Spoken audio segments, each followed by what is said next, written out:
Hi, good morning. It's Dr. Nicola, and I am in Costa Rica at the Blue Oso Retreat Center, getting ready for the retreat that starts this evening.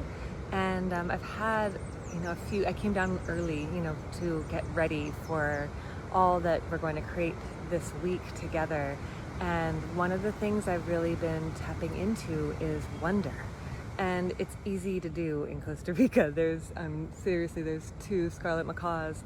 There were four, now there's two. I'm up in the tree, there's howler monkeys, there's all sorts of stuff that's just got my senses popping just to listen to what's here and see whatever I can see. And it had me realizing, when we travel, it's part of the reason we travel, right? Is to be in connection, but also be more in line with our curiosity and have these new experiences, these new tastes and flavors, these new sights, these new experiences. The air feels totally different. It's 5:30 in the morning and I am hot in a tank top and shorts. And so as I'm thinking about birds flying overhead and I'm like, ooh, what's that? As I'm thinking about coming home, not that that's coming, but like what feels different about travel? What feels more accessible? And certainly the sense of wonder has been way more accessible because I am curious, because I don't expect what's going to happen. I don't expect to be woken up at 4:30 in the morning by howler monkeys. I don't expect to see bright magenta 3-foot parrots flying overhead. And so it's been really easy for me to wake up with a tremendous amount of curiosity. And why don't I do this at home? Well, because I kind of get caught in those ruts of the mind of I know what today's.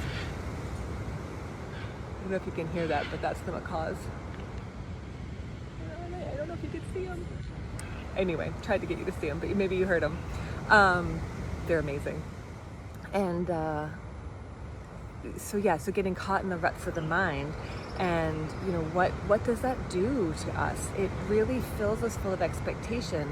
I already know what I'm going to see today. I already know what today is going to bring.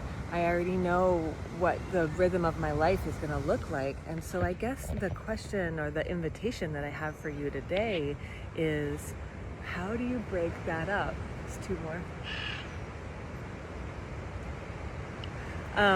How do we break that up when I do go back to the States and when I do re-enter my traditional everyday life that looks different than this, and I think that that's the question, is how do we wake up and kind of clear that energy field of I know what's coming, or I've done this before, or there's nothing new under the sun, or I've lived in this town for X amount of years and I know what's at the grocery store and I know what everything tastes like and I've eaten at the restaurants, and it's kind of like, how do we find the nuance of wonder in our everyday life without having to travel to a faraway land in order to access something, that curiosity of a child, that what's today gonna bring? What's today gonna be like? As opposed to the kind of heavier energy, I would say, around I know what's here for me.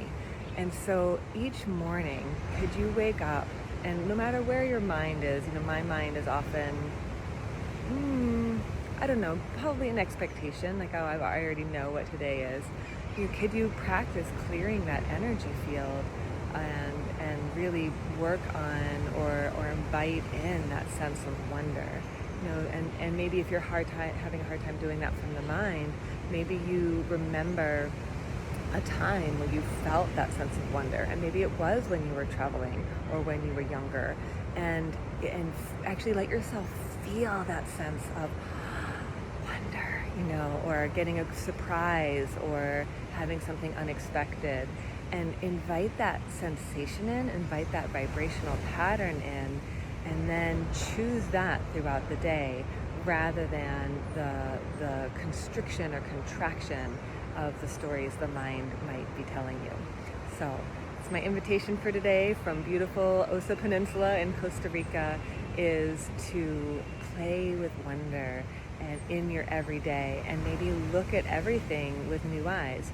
Your children, your partner, your friends, your coworkers, your home, your car, your closet, your pantry, and just allow this to be a new experience, because although you might have tasted an apple before, you've never tasted this apple. And so open, and to start allowing that light and the little particles of wonder to recalibrate your system so that you can actually be open to seeing 360 degrees around you, rather than this narrow tunnel of I already know what's here, and that really limits our access to the full buffet of life that is available to us. So thanks so much for joining me, and I'll talk to you soon. Bye.